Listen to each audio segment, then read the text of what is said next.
तमिलनाडु की धरती पर बहुत बड़े परिवर्तन की आहट देख रहा हूं। तमिलनाडु में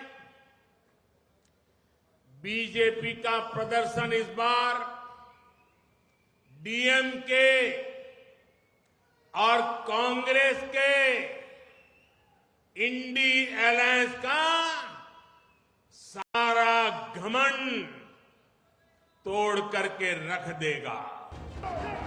दक्षिण भारत से पीएम मोदी की हुंकार। लोकसभा चुनाव के लिए शुरू हो गया बीजेपी का चुनाव प्रचार। इस साल ये छठा मौका है जब पीएम मोदी दक्षिण भारत के दौरे पर पहुंचे हैं और इसकी वजह है दक्षिण भारत की 131 सीटें, जिन पर कमल खिलाने का संकल्प लेकर पीएम मोदी चुनाव मैदान में उतर गए हैं।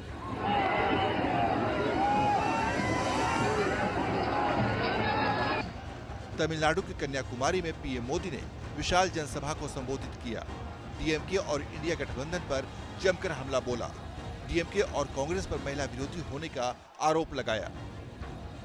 जब हम महिला आरक्षण बिल लेकर आए तो इसमें सहयोग की जगह डीएमके नेताओं ने उस पर भी सवाल उठाए।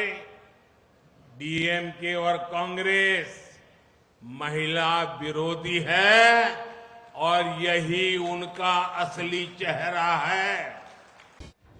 दक्षिण भारत के राज्यों में तमिलनाडु पर इस बार बीजेपी का मेन फोकस है, क्योंकि कर्नाटक में बीजेपी जहां मजबूत है, वहीं तेलंगाना में उसका ग्राफ बढ़ा है। आंध्र प्रदेश में भी गठबंधन के जरिए उसे सीटें मिलने की उम्मीद है। तमिलनाडु में लोकसभा की कुल 39 सीटें हैं। इस साल 2019 के चुनाव में यहाँ बीजेपी ने 5 सीटों पर उम्मीदवार उतारे थे, लेकिन खाता नहीं खुल पाया था। मगर साल 2021 के तमिलनाडु विधानसभा चुनाव में बीजेपी ने 4 सीटें जीतकर अपनी मौजूदगी दर्ज करा दी। इसने भी इस बार लोकसभा चुनाव में बीजेपी को सीट जीतने का आधार दिया है। दक्षिण भारत की 131 सीटों में केरल की भी 20 सीटें शामिल हैं। केरल में बीजेपी पिछले कुछ सालों में मजबूत हुई है। हालांकि 2019 में यहाँ भी उसे सीट नहीं मिली थी।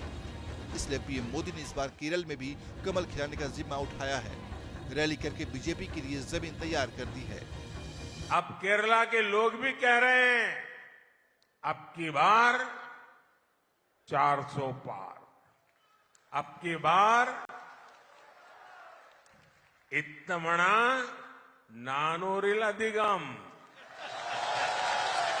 इस बार केरला में कमल खिलने जा रहा है।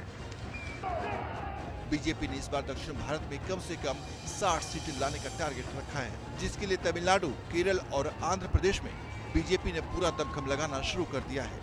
Team news nation.